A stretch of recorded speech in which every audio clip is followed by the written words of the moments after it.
ओम नमो भगवते वासुदेवाय।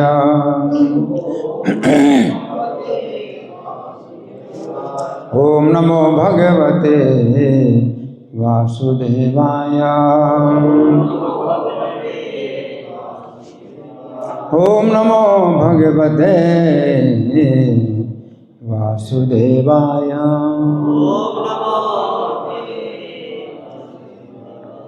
ग्रंथराज श्रीमद्भागवतम चतुर्थ स्कंद अध्याय 31 नहीं अध्याय 18। अध्याय का नाम है पृथु महाराज द्वारा पृथ्वी का दोहन और श्लोक संख्या 30, 31 और 32 हैं।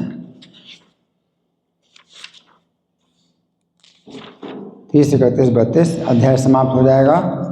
तो श्लोक संख्या 30, 31 का तात्पर्य नहीं है, तो मैं पाठ करूंगा और 32वां श्लोक का तात्पर्य है, उसको आप लोग मेरे पीछे दोहराएंगे।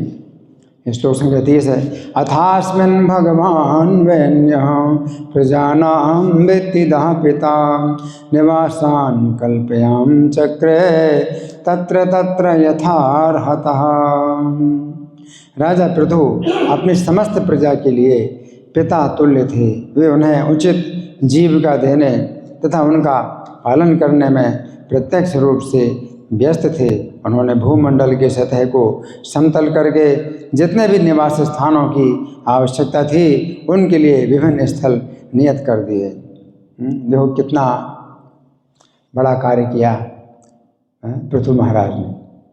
ये इनको कहा जाता आदि राजा, सबसे पहले राजा जो कि प्रजा के लिए उन्होंने कितना बड़ा कार्य किया ना। पहले की जो घटनाएं हैं वो भी बहुत बड़ी बड़ी घटनाएं हैं, लेकिन इस समय भी उन्होंने क्या किया कि चूर्णयन धनुष स्वधनुष कोट्या गिरिकूटानि राजराज। इतने महान राजा थे, इतने शक्तिशाली राजा थे कि धनुष की कोटि से, धनुष की नोक से, धनुष की नोक समझ रहे हैं, एक हिस्सा एक सिरा से पकड़ा धनुष को, दूसरा सिरा से ऐसे ठक ठक ठक करके जितने भी पृथ्वी के बड़े बड़े पर्वत के शिखर थे उनको तोड़ दिया। और क्या किया, भूमंडलम इदम वैनम प्रायश्चक्रे समम, तो लगभग जो है समतल कर दिया।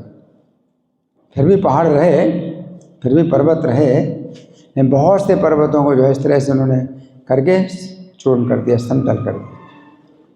अभी आजकल जो करते हैं ना तो ब्लास्टिंग करते हैं, और ब्लास्टिंग करते हैं तो कितना जो है उसमें ऊपर उड़ता है और पत्थर के टुकड़े और कहाँ कहाँ गिरते हैं और बड़ा खतरा रहता है ब्लास्टिंग से। लेकिन कोई ब्लास्टिंग नहीं, धनुष की नोक से जो है ठक ठक करके ही जो है क्या कर दी, पृथ्वी को समतल कर दिया। कोई लेबर की जरूरत नहीं, क्योंकि सत्यों का समय था, सत्यों का समय था तो ब्राह्मणों की प्रधानता होती है, ब्राह्मणों की प्रधानता होती है, और क्षत्रिय भी होते हैं, है ना, और वैश्य होते हैं, थोड़े होते हैं, शूद्र और भी थोड़े होते हैं, कम होते हैं। तो शूद्रों की संख्या बहुत कम होती है, तो शूद्रों को लगाया नहीं इस कार्य में। कलयुग में शूद्रों की संख्या ही ज़्यादा होती है, इसलिए बड़े बड़े काम किए जाते हैं, शूद्रों को लगाया जाता है ना। तो आजकल जो मशीनों का जो आविष्कार हुआ है तो उससे क्या हुआ कि बेरोजगारी हो गई, बेरोजगारी हो गई, तो ये शूद्रों को जो है फिर काम नहीं मिल रहा है।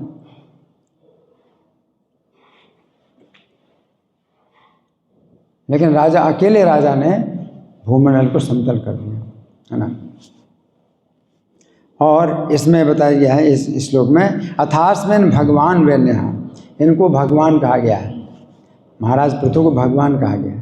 तो ये भगवान वो श्री भगवान नहीं है, जैसे कृष्णस्तु भगवान स्वयं, स्वयं भगवान, कृष्ण स्वयं भगवान है। तो पृथु महाराज स्वयं भगवान नहीं है या स्त्री भगवान नहीं है, भगवान है। तो भगवान का मतलब किसी को भी व्यक्ति को भगवान कहा जा सकता है अगर उसके अंदर 6 प्रकार के जो ऐश्वर्य हैं उनमें से कोई भी एक ऐश्वर्य अधिक मात्रा में। तो इनके अंदर बहुत ऐश्वर्य है ना, बल असीमित बल है इनके से, असीमित बल है। सोचिए कितना असीमित बल है कि धनुष की नोक से ही जो है पृथ्वी को समतल कर दिया, कितना बल। और इनका धनुष भी जो है मतलब विशेष धनुष है, जितना दूर चाहे उतना दूर चला जाए, लंबा भी हो जाता है।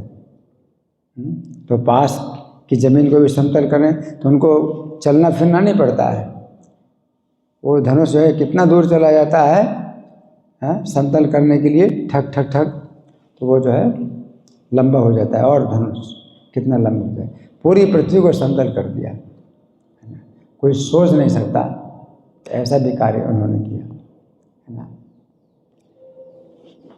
हम अगर ऐसे देखें तो कितना परिश्रम किया उन्होंने, लेकिन वो परिश्रम उनके लिए कुछ परिश्रम नहीं है, शक्तिशाली है। भगवान के धाम से आए, वैकुंठ धाम से आए महाराज पृथु, है ना। तो यहाँ कहा गया है अथास्मिन् भगवान वैन्या प्रजानां वृत्तिदाः पिता, प्रजाओं को जो है वृत्ति प्रदान करने वाले, वृत्ति का मतलब क्या, जीविका, प्रजा को जीविका देने वाले।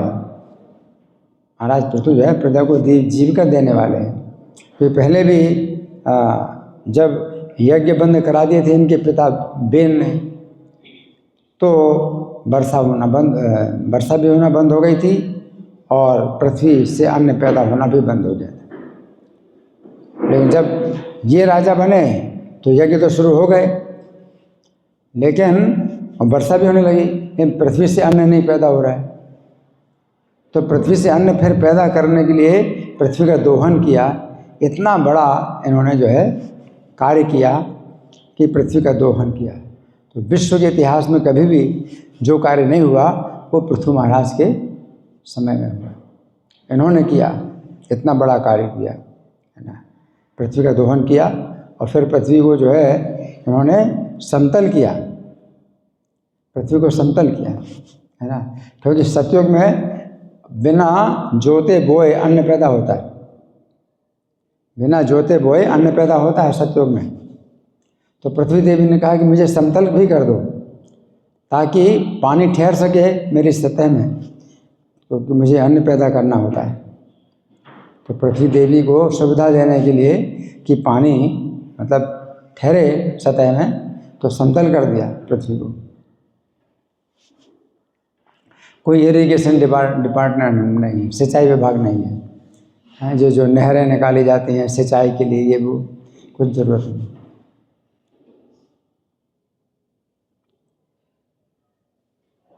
और पृथ्वी को जो है इन्होंने अपनी पुत्री के रूप में स्वीकार किया। जितने भी राजा होते हैं वो पृथ्वीपति कहलाते हैं, पृथ्वी के पति। और भगवान श्री कृष्ण के भी अवतार में पृथ्वी देवी वह भगवान की पत्नी है। लेकिन पृथु महाराज एक ऐसे राजा हैं जिन्होंने पृथ्वी को अपनी पुत्री माना। एक ऐसे राजा हैं जो पृथ्वी को उन्होंने अपनी पुत्री माना, है ना। तो यहाँ पर बताया गया है कि निवासान कल्प्याम चक्रे, तो सही सही निवास जो है प्रजा के उन्होंने बनाए। तत्र तत् यथार्हता, तो जैसे जैसे जिनकी जैसी योग्यता थी प्रजा में उनके लिए उसी प्रकार के निवास स्थान दिए पृथु महाराज ने। श्लोक संख्या 31 है। ग्रामान पुरा पत्तनानि दुर्गाणि विविधानि च घोषान ब्रजान शशिबिरान आकरान खेट खरबटान। इस प्रकार राजा ने अनेक प्रकार के गांवों को बसाया, बस्तियां बसाईं और नगरों की स्थापना की, अनेक किले बनवाए, ग्वालों की बस्तियां बनाईं, पशुशालाएं बनाईं और छावनियां बनाईं, खाने और खेतीहर बस्तियां और पहाड़ी गांव बनवाए। अब श्लोक संख्या 32 मेरे पीछे बोलिए। निकाला।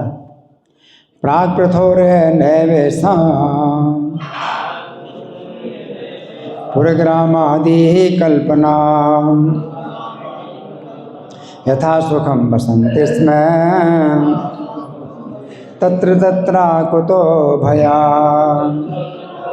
प्राग पृथोर्य नैवेशाम पुरग्रामादि कल्पना यथा सुखम बसन्ति स्म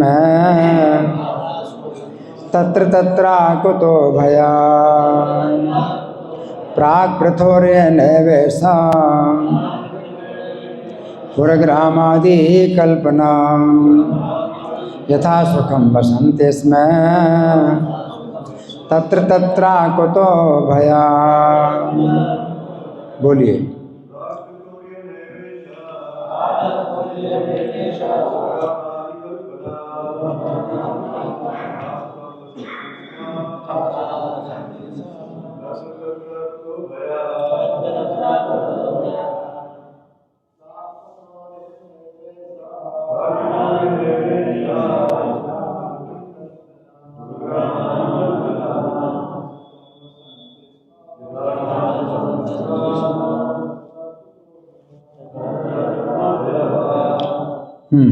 शब्दार्थ बोलिए।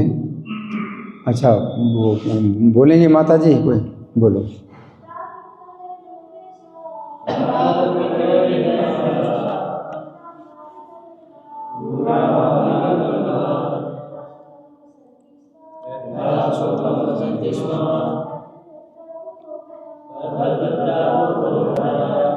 शब्दार्थ बोलिए। प्राक पूर्व, पृथो राजा पृथु के, यह इस पृथ्वी पर न कभी नहीं, एवं निश्चय ही ऐसा यह पुर नगरों की, ग्रामों आदि गांवों आदि की कल्पना नियोजित व्यवस्था यथा जिस प्रकार सुखम सुविधाजनक बसन्ति स्म रहते थे, तत्र तत्र जहाँ तहाँ अकुतः भयाः बिना झिझक के, बेखटके, बेखटके क्यों नहीं बोल रहे?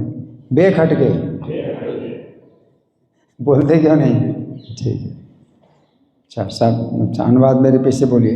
राजा पृथु के शासन के पूर्व विभिन्न नगरों, ग्रामों, गोचरों इत्यादि की सुनियोजित व्यवस्था ना थी। सब कुछ अस्त व्यस्त था और हर व्यक्ति अपनी सुविधा के अनुसार अपना निवास स्थान बनाता था। किंतु राजा पृथु के काल से नगरों तथा ग्रामों की योजनाएं बनने लगीं।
तो यहाँ पर आप ले लो, ये ले लो। यहाँ पर बताया गया है, तात्पर्य पढ़ने से पहले श्लोक समझेंगे। यहाँ पर बताया गया प्राग पृथोरह नैवेशा कि पृथु महाराज के पहले है का जो शासनकाल था तो उसमें पुर और ग्राम की कल्पना नहीं थी कि क्या शहर होता है, क्या गांव होता है, कोई विचार ही नहीं होता था। कोई सोचते ही नहीं था कि शहर क्या होता है, गांव क्या होता है। आदि का मतलब है ये कई चीज़ें हैं इसमें। आदि का मतलब है कई। ग्रामान पुरः पत्तनानी दुर्गानी घोषान ब्रजान शिबिरान आकरान खेट खरबटान। है तो पहला तो है गांव, दूसरा पुर, तीसरा पत्तन, चौथा दुर्ग और पांचवा घोष और छठवां ब्रज और सातवां शिविर, आठवां आकर और नौवां खेट और 10वां खरबट। अलग अलग ये जो है स्थान है, विभाजन, स्थानों के विभाजन है। तो पहले ये कुछ 10 प्रकार के स्थानों की कोई कल्पना ही नहीं थी, कोई कल्पना तक नहीं कर सकता था। होने की बात तो बहुत दूर है, कोई सोचता तक नहीं था, कल्पना तक नहीं थी पृथु महाराज के पहले। तो कितने महान राजा हैं जिन्होंने प्रजा की सुविधा के लिए ये सब चीज़ें बनाई। तो 10 चीज़ें बनाई उन्होंने। कहीं पर गांव बसाए, कहीं पुर बसाए, कहीं पत्तन, कहीं पर दुर्ग, कहीं पर घोष, कहीं पर ब्रज, कहीं पर शिविर, कहीं आकर, कहीं खेत, कहीं खरबट। 10 जो है ये स्थान बताए। तो ग्रामान का मतलब है गांव, गांव बसाए। और पुर का मतलब है नगर, नगर बसाए। और पत्तन का मतलब है बस्तियां बसाएं। दुर्गाणी कहीं पर किले बनाए। और घोष कहीं पर घोष बनाए, तो ग्वालों की बस्तियां हैं घोष। और ब्रज पशुओं के बाड़े, ब्रज कहते हैं। और शिविर छावनियाँ। और आकर खाने, खाने बनवाई। और खेत खेतीहरों की बस्तियाँ। और खरवट पहाड़ी गांव। ये 10 प्रकार के जो है स्थान उन्होंने बनाए हैं। तो यथा सुखम बसंत स्म तत्र तत्राकुतो भया। उस समय क्या था कि कोई ऐसी व्यवस्था थी नहीं, ना शहर ना गांव, कुछ नहीं। तो लो और ऊंची नीची जमीन भी थी। कैसी जमीन थी? ऊंची नीची समतल जमीन नहीं थी। तो अपनी सुविधा के अनुसार कोई कहीं पर भी निवास करेगा, अपना घर बना ले, इसी तरह चल रहा है। कोई शहर नहीं, कोई गांव नहीं, कोई बाजार नहीं, कुछ नहीं। यथा सुखम बसंत, यथा सुविधा के अनुसार, अपने सुविधा के अनुसार, है ना, लोग जो है रहते थे। तत्र तत्र अकुतो गया, तो कोई डर नहीं रहता था, लेकिन ऐसे ही रहते थे, है ना। तो हम सुनेंगे प्रभुपाद तात्पर्य में क्या लिखते हैं। श्रील प्रभुपाद की जय। इस कथन से लगता है कि नगर योजना नवीन नहीं है। प्रभुपाद क्या बताते हैं? नगर योजना नवीन नहीं है, क्योंकि पृथु महाराज के समय से ये प्रारंभ हुई नगर योजना। नगर योजना, गांव योजना, खेत योजना, खरवट योजना, है ना, पत्तन, इन सब ये नवीन नहीं है आगे, वरन राजा पृथु के काल से चली आ रही है। हम भारत के अत्यंत प्राचीन नगरों में सुव्यवस्थित योजना विधियाँ पाते हैं। भारत के प्राचीन नगर हैं तो सप्तपुरियाँ बताई जाती। सप्तपुरी, अयोध्या, मथुरा, माया, काशी, कांची, अवंतिका, पुरी, द्वारावती चैव सप्तैता मोक्षदायिका। 7 पुरियाँ हैं। तो इनकी बनावट बहुत बढ़िया होती थी, है ना। सप्तपुरियाँ बहुत विशेष बनावट। अयोध्या नगरी बहुत सुंदर है। अभी तो उतना नहीं है, पहले अयोध्या नगरी बहुत सुंदर थी। मतलब घर, मकान, सड़कें बहुत बढ़िया तरीके से बने थे। अयोध्या, मथुरा नगरी का अलग जो है वैभव था। भगवान भी जब आए तो मथुरा नगरी को घूमना चाहते थे। गांव से आए तो पहली बार, गांव से कोई आए शहर में तो घूमने की कोशिश करता है कि थोड़ा घूमें, चले फिरें। तो मथुरा, अयोध्या, मथुरा, माया और मायापुरी जो मायापुरी है, तो अमृतकेशव प्रभु का ये सुझाव है कि वो हमारा जन्म स्थान है महोबा। अभी कोई जानता नहीं इसको। तो माया को जो है हरिद्वार मान रहे हैं, लेकिन हरिद्वार जो है वास्तव में वो पुरी नहीं है। पुरी का मतलब है जहाँ पर बाजार हों और सब जो है सड़कें हों। तो हरिद्वार तो एक वन की तरह है, एक स्थान जहाँ गंगा जी हैं और बहुत से तीर्थ। तो हरिद्वार तो तीर्थ है, पुरी नहीं। तो जो माया है वास्तव महावती पुरी है, जो शास्त्रों में बताई गई और अभी महोबा कहलाती है ना। तो उसकी भी बनावट बहुत सुंदर। अयोध्या, मथुरा, माया, काशी की जो है गलियां और जो है घर मकान बहुत सुंदर थे। काशी, कांची और कांचीपुरी है ना। तो कांचीपुरी में कौन सा मंदिर है, किसका मंदिर है? श्री संप्रदाय का। ये प्राचीन मंदिर है ना, बहुत बड़ा। कांची भरतराज का मंदिर है, भरतराज का मंदिर विशेष। कांची तो वो बहुत सुंदर नगरी। पुरी, काशी, कांची, अवंतिका उज्जैन है। और पुरी द्वारावती, और द्वारावतीपुरी, द्वारकापुरी। तो सब सप्तपुरियाँ मोक्षदायिका भी हैं, बहुत पवित्र भी हैं और बहुत सुंदर बनावट, सड़कें, घर मकान है ना, गलियाँ, चौराहे, पार्क, उद्यान है ना, उपवन, ये सब जो है बहुत सुंदर बने। तो सब पूरी बताए जाते हैं। यहाँ पर ऊपर बताते हैं कि हम भारत के अत्यंत प्राचीन नगरों में सुव्यवस्थित योजना विधियाँ पाते हैं। श्रीमद् भागवतम में आगे प्रभुपाद लिखते हैं, श्रीमद् भागवतम में ऐसे प्राचीन नगरों के अनेक वर्णन आए हैं, है ना। तो प्राचीन नगरों में अनेक वर्णन आए हैं श्रीमद् भागवतम में, है ना। जैसे मथुरा का वर्णन आता है, मथुरा का वर्णन आता है कि भगवान जो है वहाँ पर अपने सब बाल सखाओं के साथ में घूम रहे हैं, है ना, और देख रहे हैं घर मकान। स्त्रियाँ अपने छज्जों से भगवान का दर्शन करती हैं। तो भगवान शहर को देखने आए हैं और शहर की जो स्त्रियां हैं और जो पुरुष हैं वो भगवान को देख रहे हैं। तो उनके लिए भगवान का दर्शन बहुत नया है। और भगवान को ये पुरी का दर्शन बड़ा नया लग रहा है ना।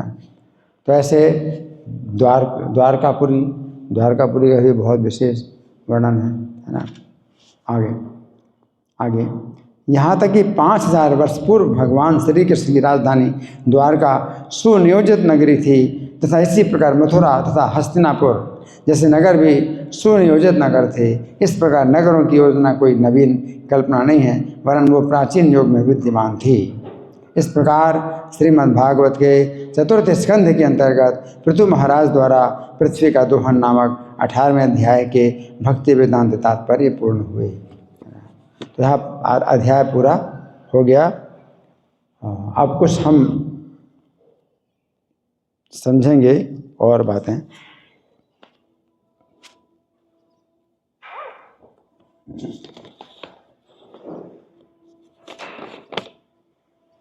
श्लोक संख्या 31 का भी हिंदी पद्यानुवाद मैं पढ़ के सुनाऊंगा। पृथु महाराज ने क्या किया, अनेकों गांव, कस्बे, नगर, दुर्ग, अहीरों की बस्ती, पशुओं के भी निवास स्थान, खाने और विविध दी छावनी, कृषकों को भी ग्राम दिए, बसाई पर्वत की घाटी। इस विधि महाराज पृथु ने प्रजा हित सारी व्यवस्था की, है ना। तो ग्राम, सबसे पहले तो ग्राम बसाए, उसको हम लोग बोलते हैं गांव, ग्राम बसाए। तो ग्राम का मतलब बिना बाजार के होते हैं, उनमें बाजार नहीं होता, गांव वो बसाए, गांव बसाए। फिर पुर बसाए। तो पुर जो है जिसमें कि बाजार भी होते हैं। तो गांव में और पुर में अंतर यही है कि गांव में बाजार नहीं होता और पुर में बाजार होते हैं। तो पुर बसाए, है ना।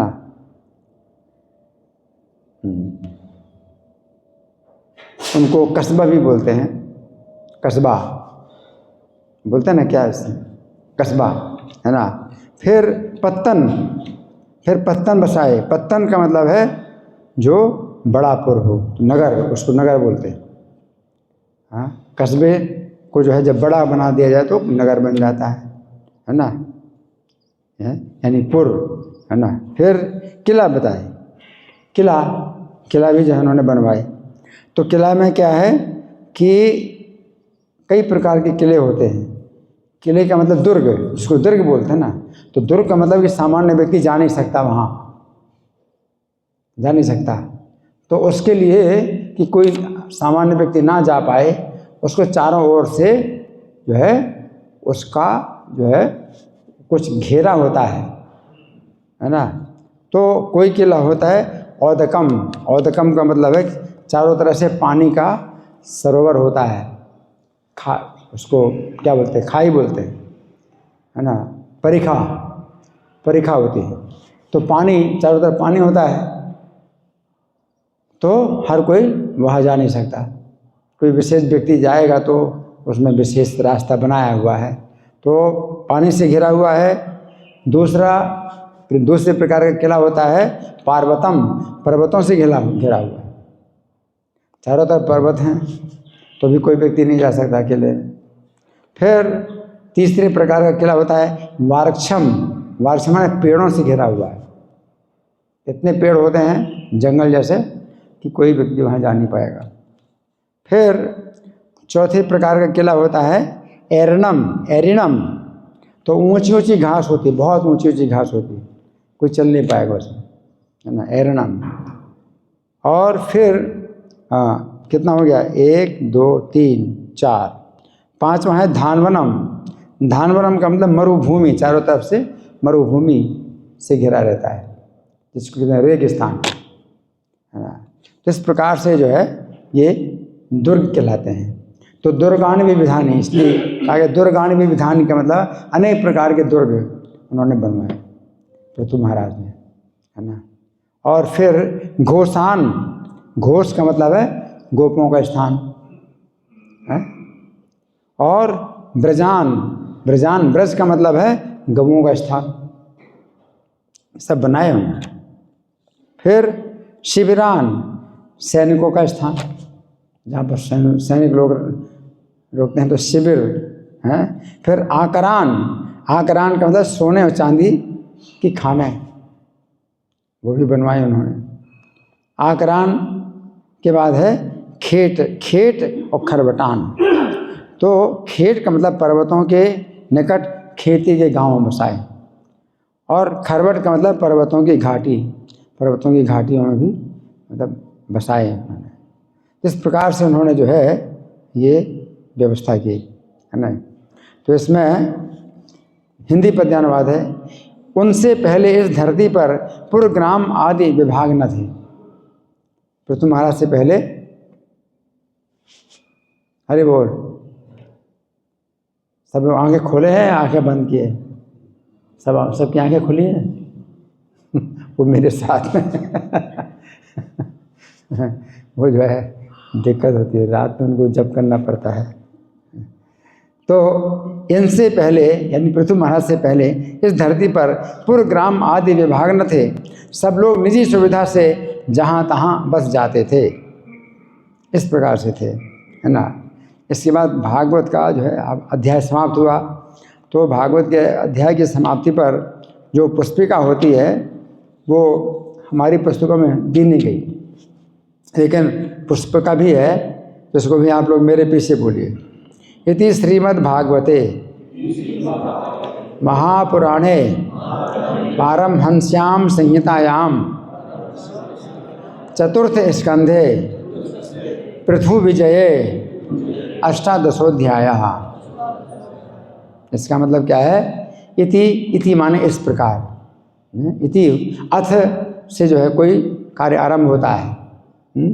अथ है श्रीमद् भगवद गीता, अथ श्री महाभारत कथा, अथ होता है प्रारंभ और इति होता है समाप्त। तो इति जब अध्याय का समाप्त होता है तो इति श्रीमद् भागवते महापुराणे, तो महापुराण श्रीमद् भागवत में पारमहंस्याम संहितायाम, ये परमहंसों की संहिता है, इसके अंतर्गत परमहंसों की संहिता के अंतर्गत ये परमहंस संहिता भी भागवत को कहा जाता है। हाँ, परमहंस संहिता के अंतर्गत चतुर्थ स्कंदे, चौथे स्कंद के अंतर्गत पृथु विजय अष्टादशोध्याय। तो महाराज पृथु की विजय के संबंध में 18वां अध्याय समाप्त हो गया। तो महाराज पृथु की विजय हुई। तो इस अध्याय में वो वर्णन है कि महाराज पृथु ने कैसे विजय प्राप्त की। पृथ्वी को उन्होंने जो है अपने बाण जो है धनुष में बाण चढ़ाया और संधान करना चाहते थे पृथ्वी को मारने के लिए। और पृथ्वी ने कहा कि आज पहली बार जो है जो पृथ्वी की रक्षा करने वाले हैं वो पृथ्वी को मारना चाहते हैं। भगवान के जितने भी अवतार होते हैं वो पृथ्वी का भार उतारने के लिए होते हैं। और आप भी जो है भगवान के अवतार हैं और अभी आप मुझे मार रहे हैं, मेरा जो है मुझे जो है आप तोड़ रहे हैं, मुझे खंडित कर रहे हैं, मुझे नष्ट कर रहे हैं। तो पृथ्वी का भार जो है उतारने के लिए तो अवतार होता है भगवान का, दुष्टों का विनाश करने के लिए, साधुओं की रक्षा के लिए। लेकिन अभी तो पहली बार आपका जो अवतार हुआ है ये पहली बार है ऐसा अवतार जो कि पृथ्वी को ही मार रहे हैं, पृथ्वी को ही नष्ट कर रहे हैं।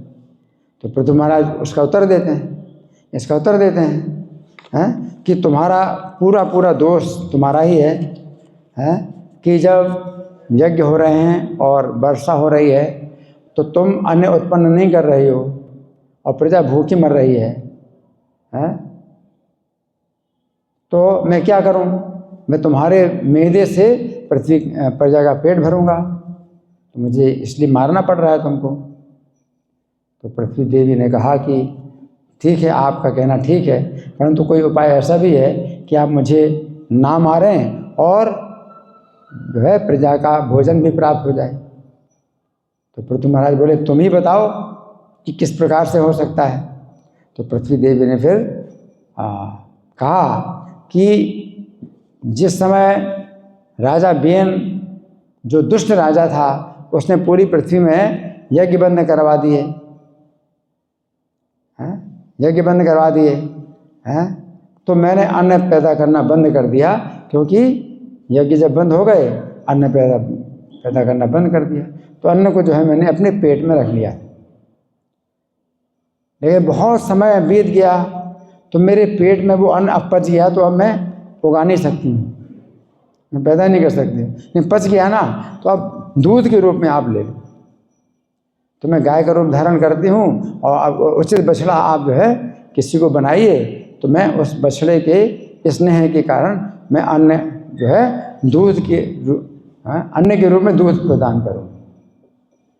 तो स्वयं मनु को बछड़ा बनाया पृथ्वी महाराज ने, और उनकी वो जो है पृथ्वी देवी जब देखती हैं तो भगवान के भक्त महान भक्त हैं, तो पृथ्वी जब देखती हैं तो स्नेह से उनको जो है उनके स्तन से दूध अन्न के रूप में दूध निकलता है और पृथु महाराज जो है वो अन्न ले लेते हैं। इस प्रकार से प्रजा का पेट भरा और फिर वही अन्न जो है वो बीज के रूप में जब पृथ्वी में बिखर गए तो फिर अन्न पैदा होने लगा। तो सत्ययुग में जो है अन्न को जो है न तो बोया जाता था ना जोता जाता था, बिना बोए बिना जोते अन्न पैदा होता था। लेकिन अब बीज पृथ्वी के उदर में जो बीज थे वो पच गए, अब पृथ्वी कैसे उगाए? तो दूध के रूप में जो है पृथ्वी का दोहन किया पृथु महाराज ने। ये सब बातें मतलब कभी किसी जो है विश्व के इतिहास में हुई नहीं, ऐसी बातें नहीं। ये पृथु महाराज ने जो है मतलब इतना बड़ा कार्य किया। तो पृथु महाराज की विजय, इसको कहते हैं पृथु महाराज की विजय। और फिर कई प्रकार के लोगों ने कई प्रकार का जो है दूध पृथ्वी देवी से प्राप्त किया। जिनको जो भी अभीष्ट है, वो किसी को किसी विशेष प्रकार की विद्या चाहिए तो वो भी दूध के रूप में पृथ्वी का दोहन कर लिया उन्होंने, योग्य बछड़ा बना करके।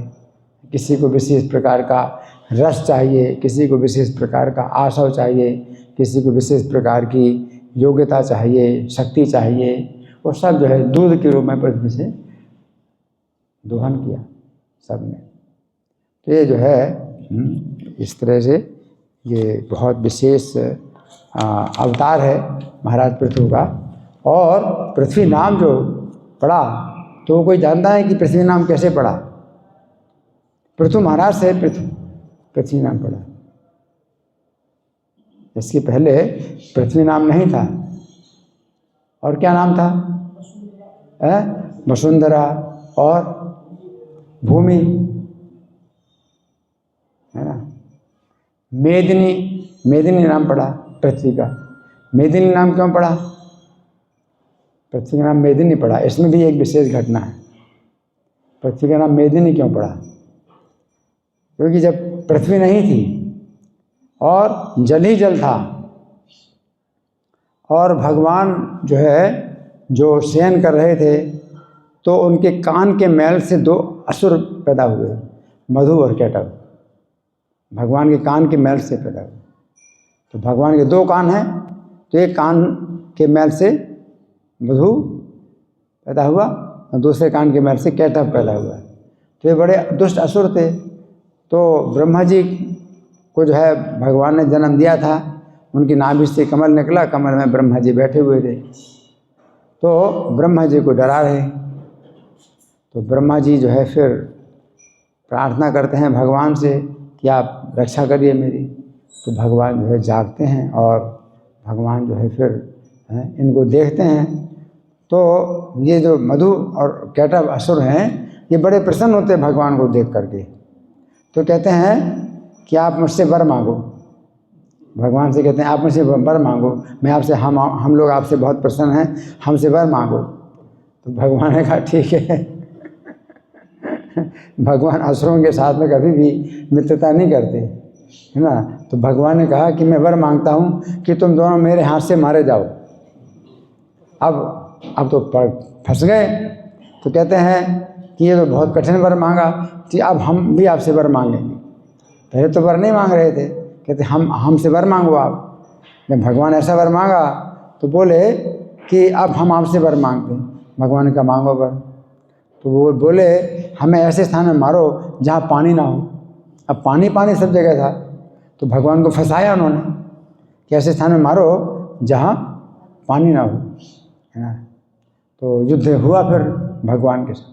तो फिर भगवान ने अपनी जंघा के ऊपर उन दोनों को जो है लिटा करके और चक्र से काटा। फिर उनके शरीर के मेदे से ये पृथ्वी बनी, इसलिए पृथ्वी का नाम मेदिनी है।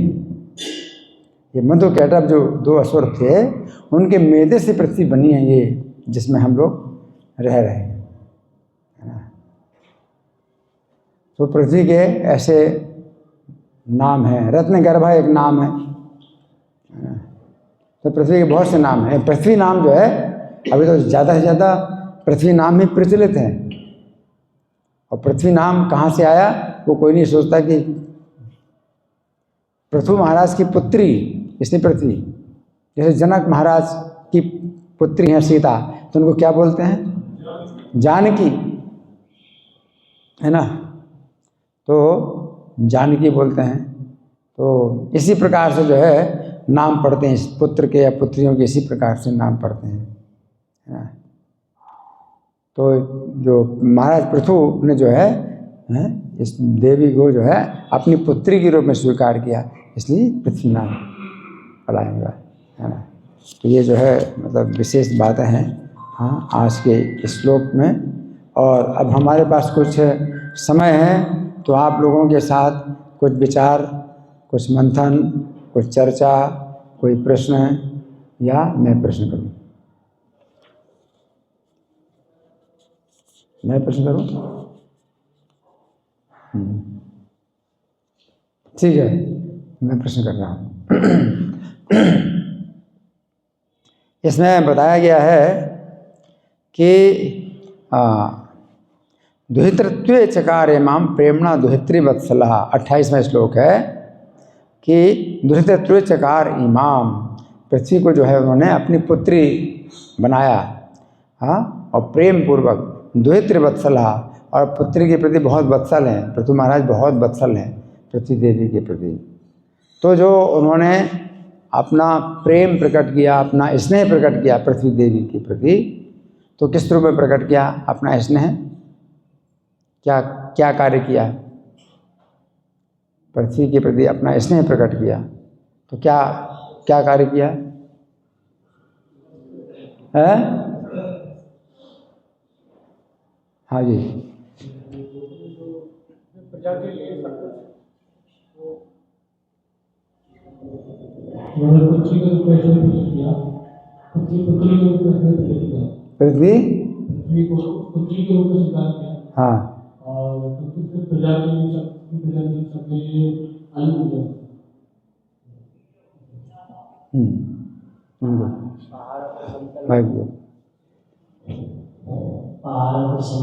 हाँ, समतल बना है पृथ्वी को, है? जैसे कोई जो है पिता होता है ना, अपनी पुत्री को प्यार करता है तो पुचकारता है, अपने शरीर उसके शरीर को सहलाता है ना? ऐसे करता है ना, ऐसे, है ना? ऐसे ऐसे करता है। उसी प्रकार से ऐसे ऐसे किया तो धनुष की नोक से जो है पृथ्वी के जितने जितने बड़े बड़े शिखर थे तो उसको जो है समतल कर दिया। तभी तो गांव बसे, नगर बसे, तभी तो बने। पृथु महाराज के कारण ही जो है पृथ्वी में गांव और नगरों की कल्पना हुई। ये तो कल्पना कोई कर नहीं सकता।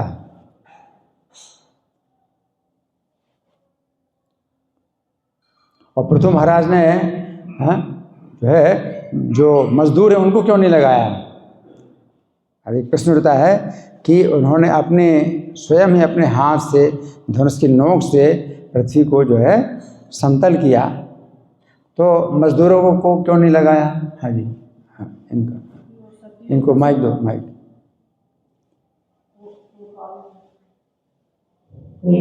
वो काल सब्जेक्ट था, उसमें ब्राह्मणों की प्रधानता थी, शूद्रों की कमी थी। हाँ, उनकी शूद्रों की आवश्यकता होती है। सतयुग में ब्राह्मणों की प्रधानता होती है ना? ब्राह्मणों की प्रधानता होती है, शूद्रों की कमी होती है। तो उन्होंने शूद्रों को नहीं लगाया, स्वयं जो है उन्होंने कार्य किया है, ये कार्य किया है। सतयुग में ब्राह्मणों की प्रधानता होती है और त्रेता युग में किसकी प्रधानता होती है? क्षत्रियों की। क्षत्रियों की प्रधानता होती है त्रेता युग में। और द्वापर में किसकी प्रधानता होती है? वैश्यों की। और कलयुग में किसकी प्रधानता होती है? शूद्रों की, है ना? तो किसी भी काम को किया जाता है तो हजारों जो है वर्कर्स लगाए जाते हैं, वो काम जो है जल्दी जल्दी हो जाता है। तो पृथु महाराज, है ना? और पृथ्वी देवी ने ये कहा भी था पृथु महाराज से, क्योंकि पृथ्वी देवी को जब पृथु महाराज मतलब नष्ट करना चाहते थे, जब वो नष्ट करना चाहते थे, तो पृथ्वी देवी ने कहा भी था कि मेरा आप जो है दोहन करो, मेरा दोहन करो, है ना?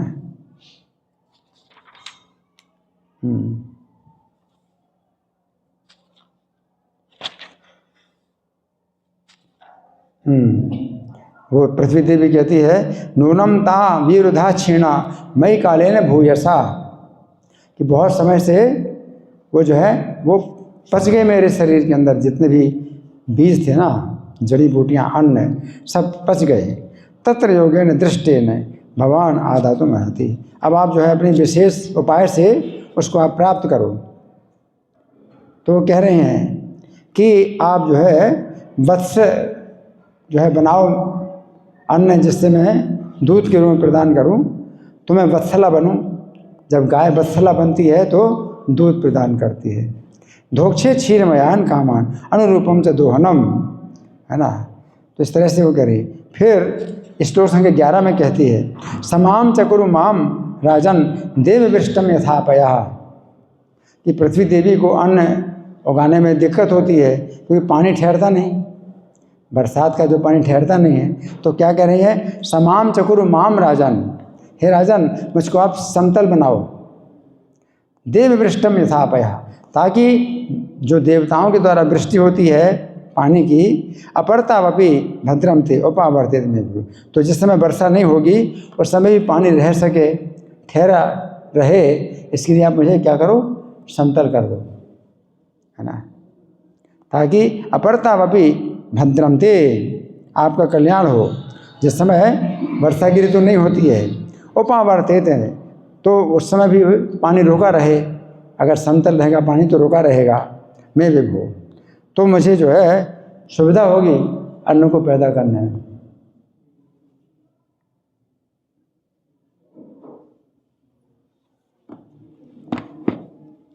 तो सतयुग में पूरा पूरा जो है कार्य पृथ्वी का ही होता था, अन्न पैदा करने का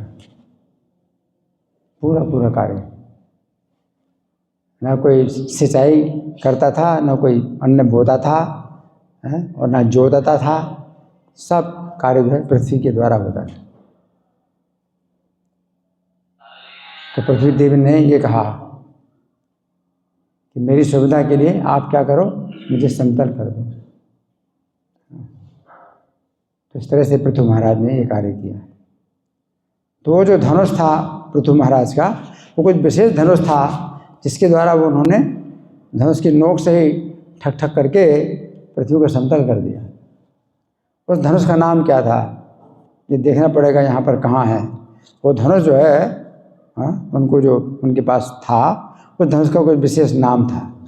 जैसे भगवान विष्णु का धनुष, उसका नाम क्या है? सारंग, सारंग धनुष। अर्जुन का धनुष का नाम क्या है? गांडीव। तो बड़े प्रसिद्ध धनुष हैं। उसी प्रकार से पृथु महाराज के धनुष का नाम था आजगव। क्या नाम था? आजगव। आजगव, आजगव ये धनुष का नाम था। इसका मतलब क्या है? अजा माने है बकरा, बकरी बकरा। तो और गौ का मतलब है बैल। तो बकरे का सींग और बैल का सींग से मिला करके जो है वो धनुष बना था, इसलिए आज गौ धनुष कहलाए। वो भी देखना पड़ेगा कहाँ पर है, ये मिलेगा इसमें। उनके धनुष का नाम था आज गौ। तो ये कार्य जो है उन्होंने प्रजा के लिए, इसका मतलब क्या है कि प्रजा जो है मतलब प्रजा का बड़ा महत्व होता है। राजा के लिए प्रजा का बड़ा महत्व होता है।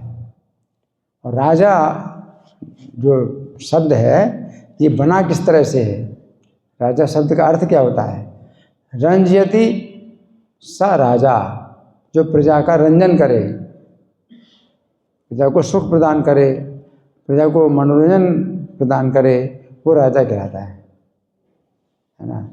तो ये राजा की जो है ये सब चिंताएं होती हैं। श्री रामचंद्र जो है राजा थे, तो प्रजा के जो है वो हित में हमेशा कार्य करते थे। पृथु महाराज आदि राजा प्रजा के हित में कार्य करते थे। राजा का कोई मतलब नहीं, अगर इंद्रिय तृप्ति में लगा हुआ है तो कोई राजा नहीं है। राजा का अपनी सब इंद्रिय तृप्ति छोड़ करके वो प्रजा के कार्य में जो लगा रहता है वो राजा कहलाता है। तो सबसे पहले आदि राजा पृथु महाराज को कहा जाता है। क्यों आदि राजा कहा जाता है? इसका क्या उत्तर है जी? नहीं, राजा तो थे, उनके पिता ये ध्रुव महाराज का वंश है। स्वयं मनु, उनके पुत्र उत्तानपाद, उनके पुत्र ध्रुव महाराज, ध्रुव के बाद और भी ये सब राजाओं की परंपरा है। ये पहले मनवंतर का है, ये तो 7वां मनवंतर चल रहा है। प्रत्येक मनवंतर 30 करोड़ साल का होता है और 7वां मनवंतर चल रहा है। और ये पृथु महाराज पहले मनवंतर में हुए। तो राजा तो हुए है ना, लेकिन उनके जैसा राजा कोई नहीं हुआ, इसलिए उनको आदि राजा कहा जाता है। ध्रुव महाराज ने 36,000 साल तक राज्य किया। ये पृथु महाराज ने जो कार्य किया वो कुछ अलग ही कार्य किया, ठीक है ना। तो वो पृथ्वी देवी जो है उनसे ये कह रही है। इसमें तात्पर्य के ऊपर लिखते हैं, स्वर्ग का राजा इंद्र वर्षा करने तथा वज्र गिराने का प्रभारी है। सामान्यतः पर्वतों के ऊपर वज्र गिराकर उन्हें चूर चूर किया जाता है। ये प्रस्तर खंड कालांतर में फैल जाते हैं और पृथ्वी की सतह कृषि के योग्य हो जाती है। समतल भूमि अनाज के उत्पादन के लिए विशेष रूप से उपयोगी होती है। इस प्रकार पृथ्वी ने महाराज पृथु से निवेदन किया कि वे ऊंची भूमि तथा पर्वतों को तोड़कर पृथ्वी की सतह को समतल बनाए। तो एक ऐसा भी राजा हुआ, अकेले सब कार्य किया और एक हाथ से कार्य किया, एक हाथ से ही कार्य किया।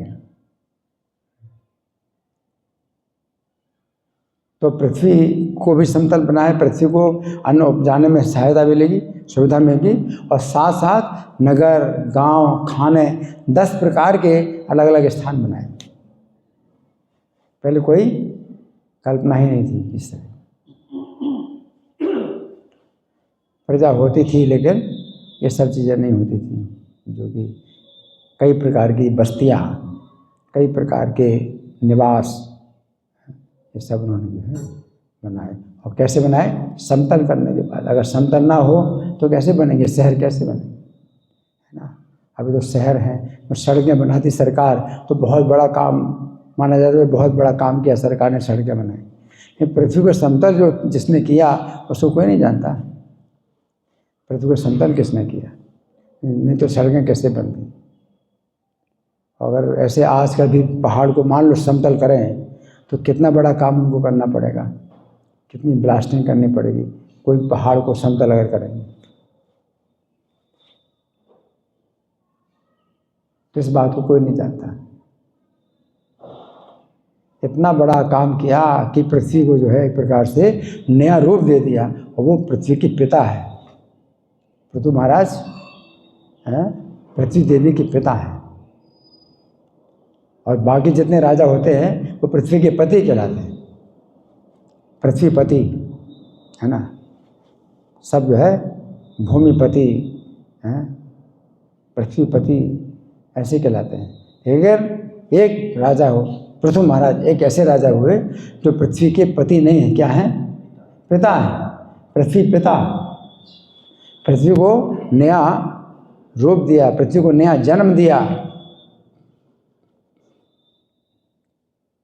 पृथ्वी को नष्ट करने से बचा लिया।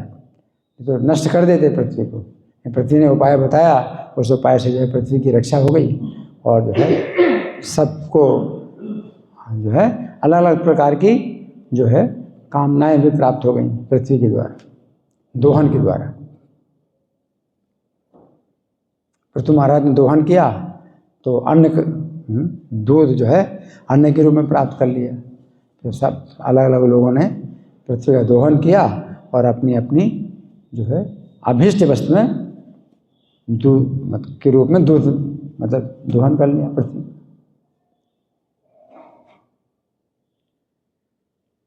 तो पृथ्वी देवी ने उनके जो है स्नेह में आकर के मतलब कितना प्रकार का दूध प्रदान किया। पिछली बार हमने बताया था कितने प्रकार का, शायद 17 प्रकार का, 17 प्रकार का दूध प्रदान किया। किसी को नृत्य विद्या और गान विद्या, ये सब कलाएं वो भी दूध के रूप में मिल गई। किसी को सिद्धियां प्राप्त हुई तो दूध के रूप में सिद्धियां प्राप्त हो गई उनको सिद्धियों की आवश्यकता है। किसी को आकाश गमन की शक्ति चाहिए तो वो भी दूध के रूप में प्राप्त कर ली, दोहन कर लिया। तो कितनी प्रकार से जो दोहन किया पृथ्वी का। धन्यवाद। ग्रंथराज श्रीमद् भागवतम की जय, श्रील प्रभुपाद की जय।